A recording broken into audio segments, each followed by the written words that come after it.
And it was one of the first queer young adult books I'd read. And I thought, oh, huh, you can do this. And it was shortly after I had also come out. And so I took this short story that I'd written for like my 8th grade English class or something and rewrote it so that instead of the girl and the guy being together and having a girl best friend, the girl and the girl were together and had a guy best friend. And that was kind of when I realized what I could actually do for my own stories, for myself, in terms of self-actualization.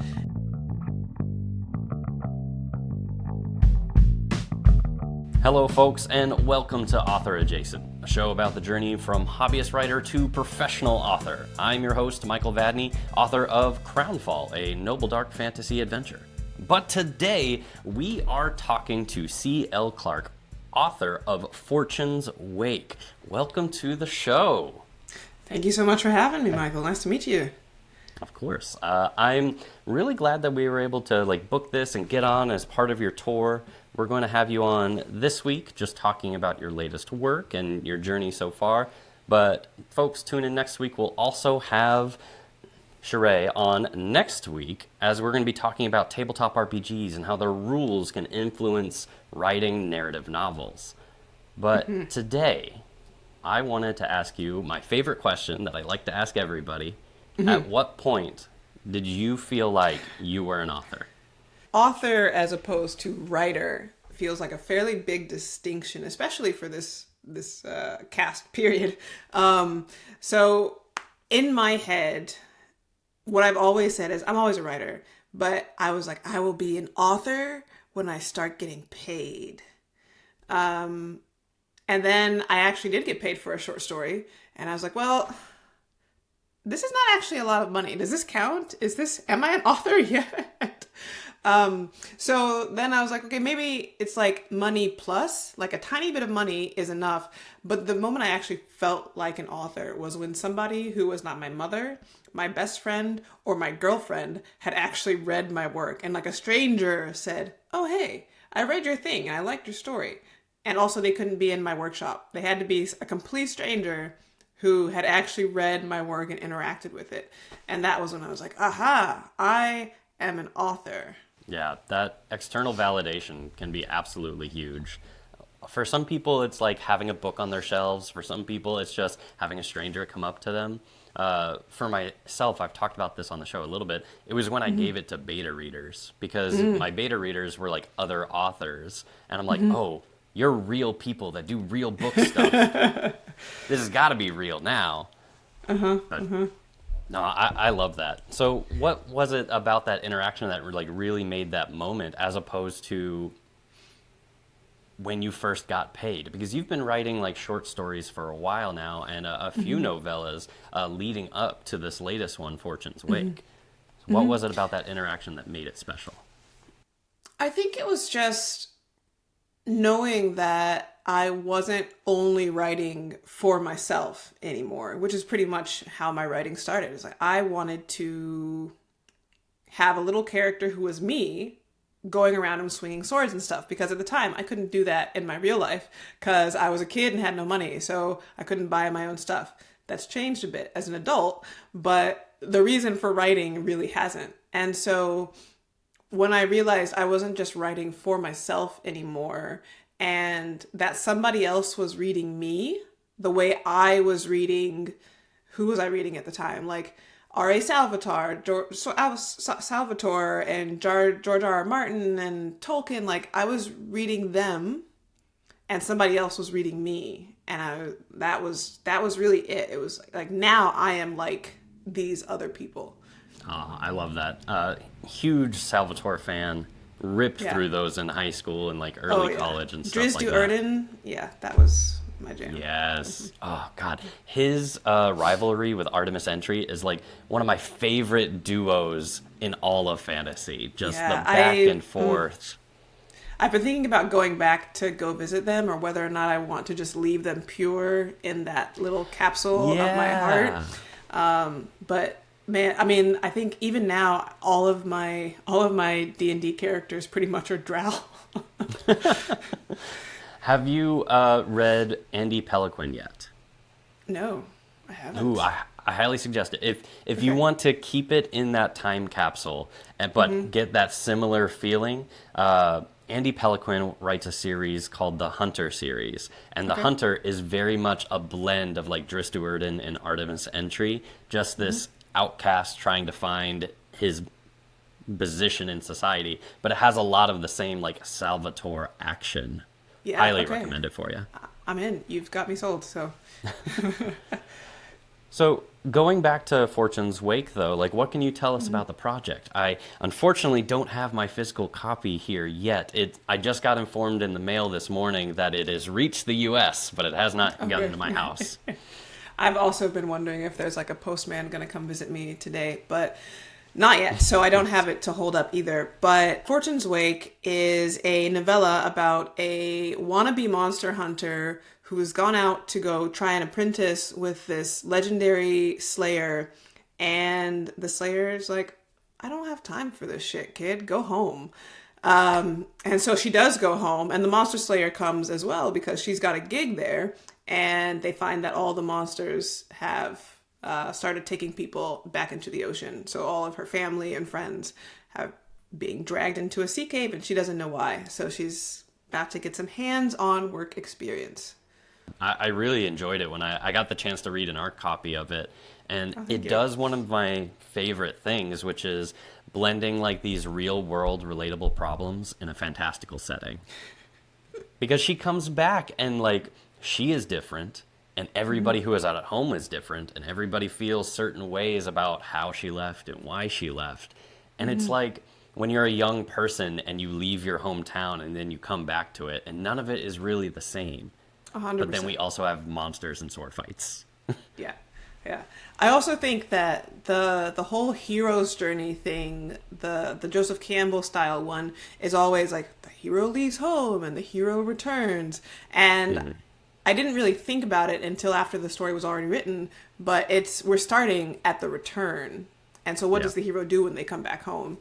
And whether or not she was a hero on this first little jaunt out is, up for debate. I have to write that story still, but Ooh, are we going to be getting that story? Is in that my the heart, yes.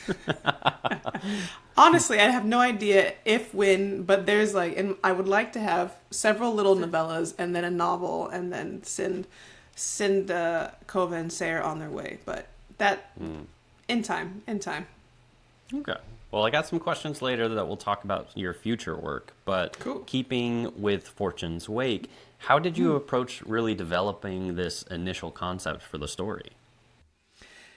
So the fun part was, and this is also why I'm excited to talk about our TTRPG session next time, is it actually started because I wanted a solo RPG project. I was working on whatever main contracted project that I was supposed to be head down on, and I wanted something that was fun and just for play, just for me. We see how well that worked out.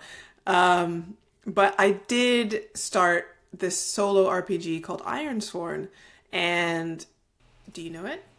I do not. I'm looking it up while you're Well, it's talking awesome. real quick. It's awesome. So Ironsworn is pretty much like a really grimdark setting, very low technology depending on how you want to play it, though they do have other expansions and stuff. But the main thing that I was interested in was how story forward it was. There would be dice rolls here and there, but the combat wasn't super heavy and mechanical like D&D can be. There weren't hit points or anything of the monsters that I had to pay attention to. I just essentially was rolling pass fail or in like, I think in the writing or structure suspense mode of thinking, it's like yes and no but no and furthermore, like that kind of thinking, but in a game. And so I was just kind of playing around with that when I got the email from Adrian asking if I would be interested in writing a novella for Grimdark, and I was like looking at the outline or the game that I was playing, and I was looking at that email and then the game, and I thought I could do this. This sounds great. I already want to tell a story that goes beyond this game with this character. And at the time, she was still a young wannabe monster slayer, and I was actually doing the away part of her journey. And then I got curious about what would happen when she came home. So I outlined the novella by playing through the game. And some of the other stuff came out during the actual writing of the novel or novella. But yeah, that's how it started. That was the meat of maybe that was the bones of the novella. Yeah. No, that's really cool. And I think we're going to dig into a lot more of that in the next episode. But I love that, like, you hear all the time people writing novels and stories that are inspired by their tabletop RPG experiences. But this one feels a lot more direct. Like, I like that a lot. And, like, looking at Ironsworn right here real quick, it does seem like a dark, gritty world. And you get that in Fortune's Wake. Like, it is definitely grimdark. It is... Bad things happen to a lot of people. Just saying. They're having a rough time. I'm going to make it worse. One day I'm going to make it worse. Oh, no. Why do we hate our characters so much? So, what specific themes do you generally come back to when you write these stories? Because you have a lot of, like, returning family, love relationships, a lot going on. Are there certain themes that you really tend to, like, highlight in your stories or return to often? Actually, thinking about the things that you just rattled off right there, I think those are the ones I do come back to. I notice, and I've laughed a lot about this because I have a fine mom. My mom is great, but I write a lot of bad moms. I write a lot of kind of toxic romantic relationships. Though I'm interested in a lot of different kinds of these toxic relationships, like relationships between parents, relationships between romantic partners. But also I am really interested in the idea of what home means and how it feels to be distant from your home or to not know where home is. And that was a pretty solid theme in the Magic of the Lost trilogy with the Unbroken. And I think, if anything, home was the central theme with that. And so you can see it come through a bit more as well in this and in my other novella, Fate's Bane, with a girl who is taken away from home and kept as a ward, and then what happens when she goes back home. So I think, yeah. And I mean, I live in London and I am far away from home. I'm from Kansas. Most of my family is all in Kansas or somewhere on the East Coast. And so I can see that I am probably working through some things about being away from home and family, because it's complicated to love a place and be far from it, especially if you left willingly. And I think that definitely comes out repeatedly. Yeah. I would say there is definitely an undercurrent of complicated love throughout the whole novel, like in various forms. I think the one that really resonated with me was just like loving difficult people and what that does to you and your relationship, especially when you leave it and come back to it in your life. It was really well depicted, like very accurate, very visceral in a lot of ways. And really, I think it was like one of the strengths of I always want to say novel, but novella. It was very good. Of course. So let's go back to the very beginning for your writing journey in general. What was it that went, okay, I'm going to start writing for myself, before you eventually started writing for others? I always liked writing stories, and I think the first time I started writing a bigger story was probably like the first year of high school. It was like a complete knockoff of The Wheel of Time, but I I think feel even that. before that, right? Yeah. Even before that, though, I was always the one on long car rides with my cousin, like, going on vacation or from city to city. I was the one who would be telling some sort of ghost story in the backseat. And it would never necessarily make sense, but I would be trying to make something cool happen in these backseat stories. And so I think that was where it started. Like, I always had an impetus to tell stories. And then I wrote that Wheel of Time knockoff. And I think part of it, is just like any of us. We read a lot and we love having that place of imagination. And eventually there's this combination of, one, not being able to keep up with, like, there aren't enough books in the world when you're 12 and have nothing else to do but read. And then you also want a little more control. You start to have agency and develop preferences. And so you want to start making things happen yourself. And so that's when I started writing my little stories, novels. And then there was a moment when I got the flu really bad and I had nothing to do but read. And I was reading this book that was called, like, Rainbow Road or something by Alex Sanchez. And it was one of the first queer young adult books I'd read. And I thought, oh, you can do this. And it was shortly after I had also come out. And so I took this short story that I'd written for, like, my 8th grade English class or something, and rewrote it so that instead of the girl and the guy being together and having a girl best friend, the girl and the girl were together and had a guy best friend. And that was kind of when I realized what I could actually do for my own stories, for myself, in terms of self-actualization. And it was a pretty heady feeling, I think. I think I have that very first short story on my blog somewhere. If anyone wants my little baby juvenilia, 14-year-old, something like that. But I love that. But it is very true. Like, when you're young and you're reading, there are not enough books.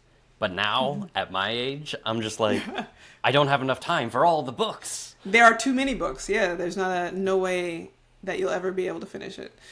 Yeah.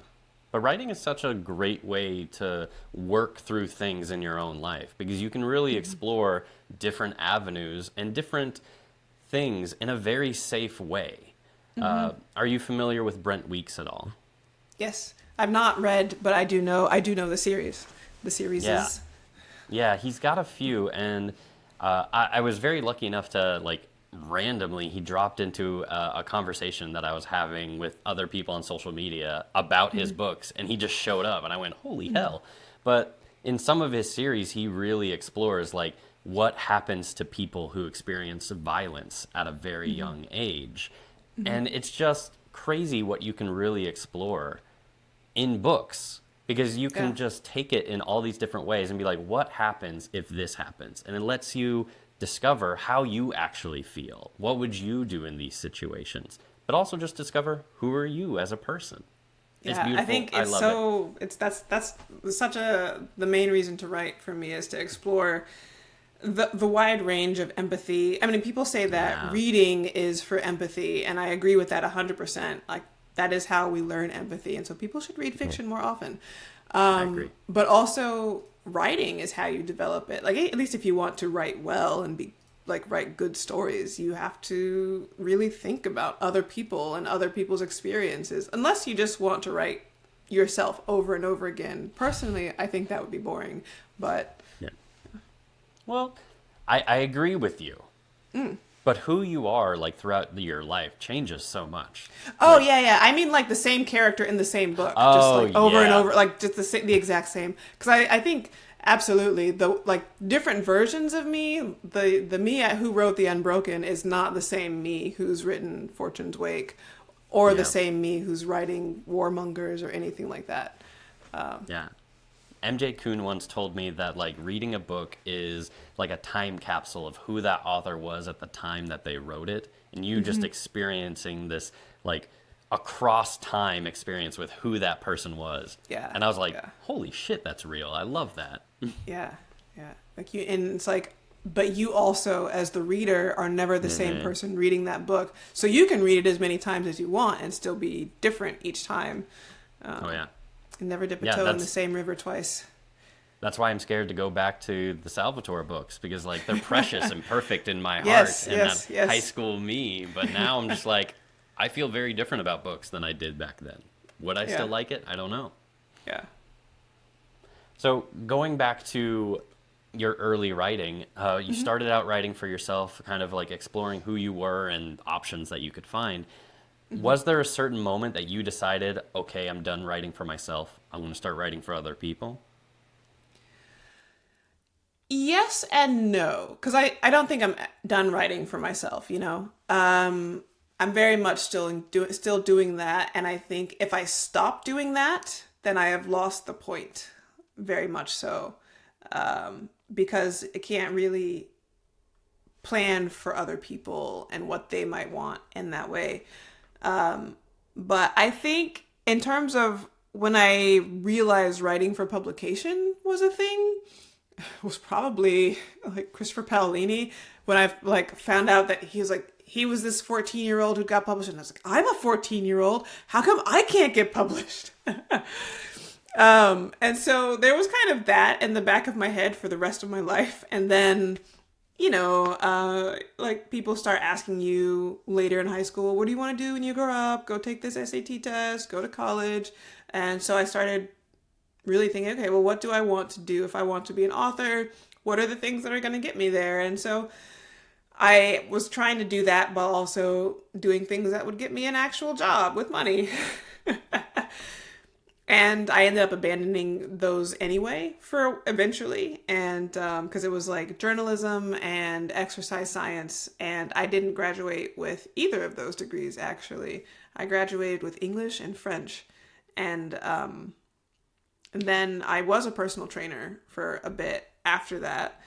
But I eventually I just realized that if I am going to hustle this hard, which you have to do as a personal trainer because it's also freelance, I would rather it be for writing. And that was kind of when I took the hard right the other way and swerved into applying to grad school for writing. And that was when I got in. I was like, okay, this is what we're doing. We are going to do everything we can to make this work.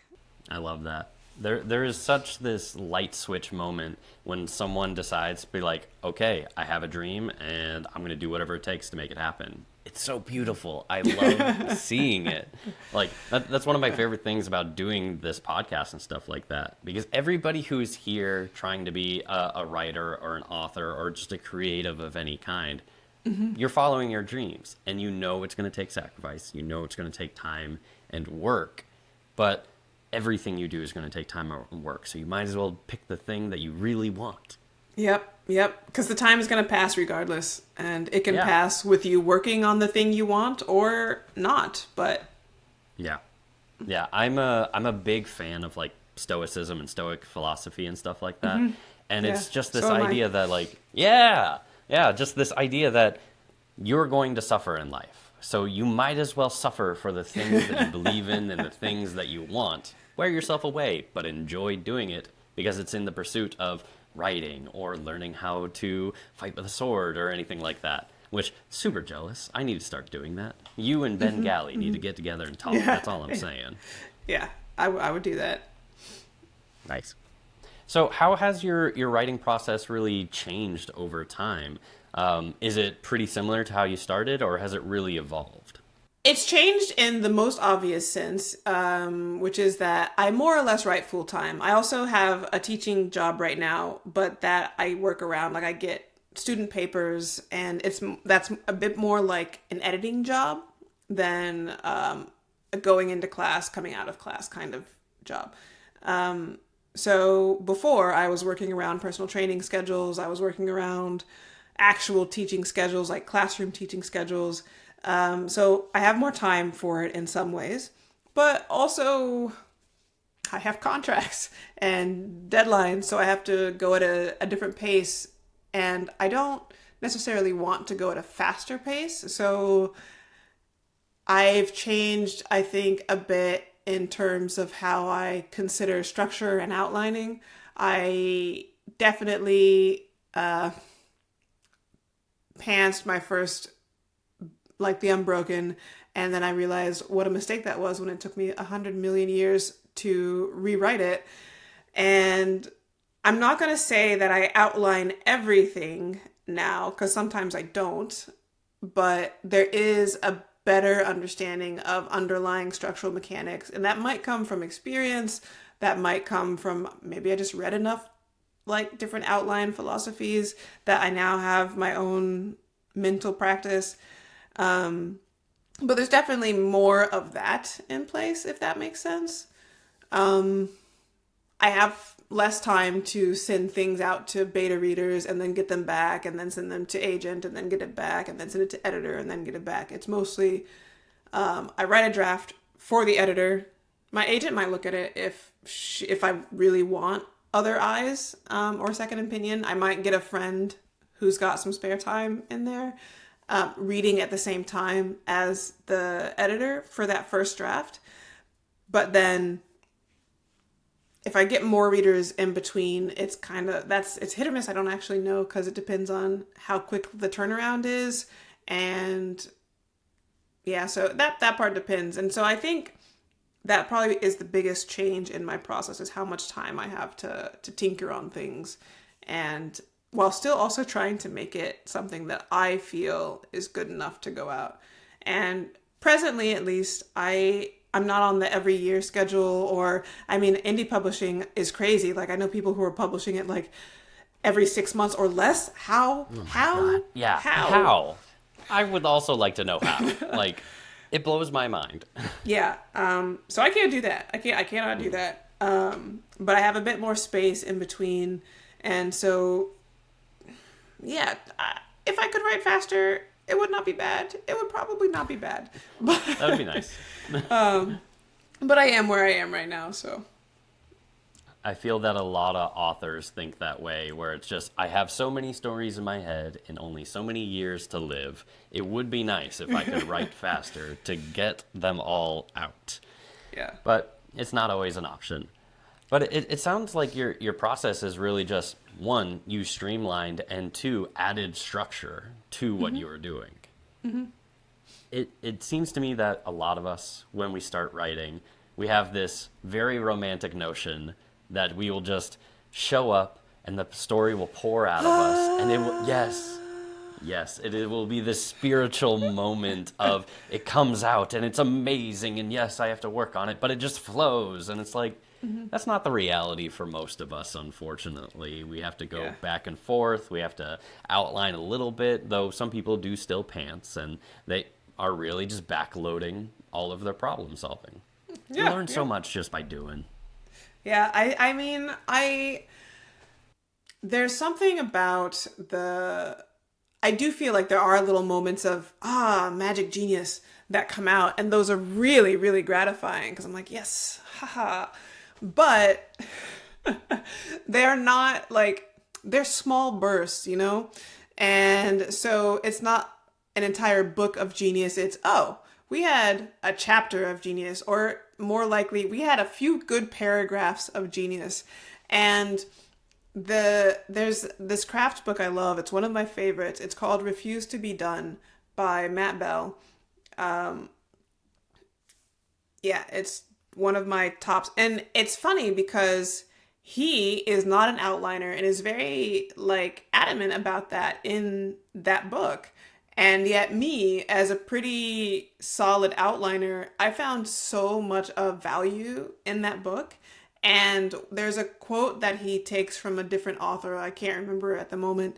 And it's something like, a book is not written by one person. So we're talking again about the multiplicity of selves that touch a book. So it's not even a single author a snapshot at one point in their life. It's a snapshot of them at every single time they opened that draft. So you could be getting 100,000 different versions of me when you open the next book, because every time I opened it, I had yet another chance to see, actually that sentence, it was fine yesterday when I needed to put it down. I just needed something there, but let me just tweak this a little bit. And it might not be 100% there. That might have only gotten it to 50%. But then I come back again a few days later and I'm like, And then we're at 75%. And by the time I'm doing my final line edits, I see that sentence one more time and everything else has just settled in. And I'm like, this is how it needs to go. And then it's at 100%. And then we can ship it. And everything hopefully is at least at 80% by that time. But it all happened after layer of process in that sense. So I believe in iteration. I'm not in tech, but I know enough people in tech to believe that iteration is the point. We're just doing things over and over again, a little bit better each time. And that's how the book gets made. Absolutely. I'm actually a software engineer in my normal day job. And so I'm very much on board for iterative improvement, because when you write a project, like especially if you're doing a novel, that's usually going to take you at least a year for most people. We've talked about the superheroes already. But who you are at the beginning of that year and who you are at the end of that year can be radically different. What has happened in your normal life? Just the things that you experience through writing, of what you've learned, what you've improved, what your preferences have changed, and your understanding of what this project is. So by the time I finished Crownfall and I went back to the first chapter, I went, okay, decisions were made. I'm committed to them now. But I think now I would have done things a little different, because that iterative process just never stops. Yeah. No, there are also people I know who will not read their stuff when it's done. They're like, nope, I can't, because I don't like it. But I actually, I know that I could do things differently and better. Yeah. But I still love what I did. Like, I'm like, haha, I wrote this book for me. So it's still a good book for me. So I do like to go back and visit those iterations, but yeah. Yeah, I'd hope that you still love your projects, because you wrote that for you at some point, a past you maybe, but it was still for you. I'm in this interesting situation where I can't avoid not reading it, because I'm trying to ramp up into narrating the story. So I'm reading it a lot. Yeah. It's a lot of practice, but it's just, I definitely come across lines where I'm just like, if I would have wrote this line now, it would be this way. But then I come across other lines, I'm like, this is a banger. I knew what I was doing here. And it's just that dichotomy all the time. Yeah. And I feel like a lot of authors really experience that. Or at least I hope they find the good things in their past stories. I would hate to hate everything that I ever wrote. That would be rough on the soul. Really, really rough, yeah. Yeah. So we talked a little bit about tabletop RPGs, and we talked about a few authors that you were reading a lot when you were growing up. Are there particular authors that have really influenced your writing style? My writing style, I think it does depend a bit on the project, because I will go in thinking, this is the vibe that I'm trying to evoke. And so I think Joe Abercrombie has had a big influence on my writing, period, because I think no one does a close third person like that man. Like, the voices, and all of it is in third person. It's wild, because you feel like you're in a first person point of view with how much personality and specificity of diction, the word choice that he uses for each character. And so that was very influential just on my overall craft. And I don't exactly write like that, but I definitely think I've internalized a certain amount of it. And same with Wheel of Time, but I think the Wheel of Time for me goes it's part of the old guard canon of a certain kind of fantasy. So it's a little bit distant, but also a little bit close third. And there's a, it's not quite as intimate as a Joe Abercrombie story point of view, but there's a sprawling sensibility, shall we say. Uh, and my editor sure does know that I like a sprawling sensibility. And so every time I send her a draft, she's like, okay, cool, take out 50,000 words. And I say, okay, fine. It's terrible. It's terrible. Unfortunately, she's sometimes right. But so that big sprawling epic fantasy, the really intimate third person, but I also really love Robin Hobb as well. She's another great one for that. I've come to her later in life, but now I'm like, how did I live so long without you? And that's for her character relationships, how she handles those. And then there's a certain poeticism that I love in Sophia Samatar's work. And like Winged Histories is my favorite, but also she wrote Stranger in Alondria, the collection of short stories called Tender. And so she's one of my favorites. And I think Fate's Bane in particular, which was my sort of sad swamp lesbians is what I call it, but my old English kind of Viking novella. It's got a very Beowulf sort of poetry to it. And so that was a combination of like Seamus Heaney's translation and also a lot of Sophia Samatar is in that book because I wanted something that felt poetic and lingered on the tongue in a certain way. And she's just that. So she's so good at that. And that's kind of how I move through deciding what I want a book to sound like. You know, I like that. I like the way you described like the old guard of fantasy too, because that to me that's really the big difference between like what is considered classic fantasy and what is modern fantasy is that we went from this huge scope and sprawling landscapes to these more tight personal stories. Mm-hmm. And having read Fortune's Wake, I agree. Your style is very much a blend of those two things. We're tight on these characters. We're feeling the feelings that they're going through. And that affects not just their dialogue, but it also affects the description and the narration. But we do have a widely scoped world. This is a fleshed out world. It is not thin. We have a lot going on here beyond what is just the characters. Yeah, I can definitely see that. I do still have a dream to write a more sprawling epic. I don't know if any trad pub is going to give me a 5 to 10 book series these days, but I would like to have books that feel that epic in scope and involve a lot of travel over wide places, but perhaps in the future. We'll see. I'm going to say, those stories still exist. Brandon Sanderson is writing those 5-10 book series. Brandon Sanderson is not someone that any of us can compare ourselves to. He can get away with murder. That is valid. He is the unicorn of unicorns. Yeah. No, absolutely. But you always have the option of indie publishing as well. If you want a little side project, go a little hybrid. I'm just saying. Mm-hmm.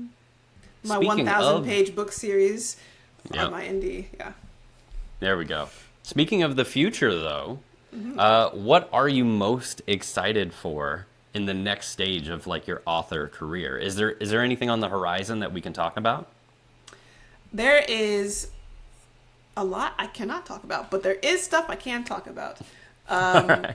So I'm working on a standalone Warmongers right now, and I think that and just in the scope of my career, I'm at that awkward stage where, and it's made a little bit more awkward just because of how things have gone, but I've got several books out, right? So I've got the Ambessa novel from the Arcane stuff, and I've had another novella out, and Fortune's Wake is about to come out. But I haven't actually had my next novel project come out, which is a little bit weird because if I say, oh, this is kind of my sophomore project, this is where we find out if I'm going to be a one-hit wonder or not.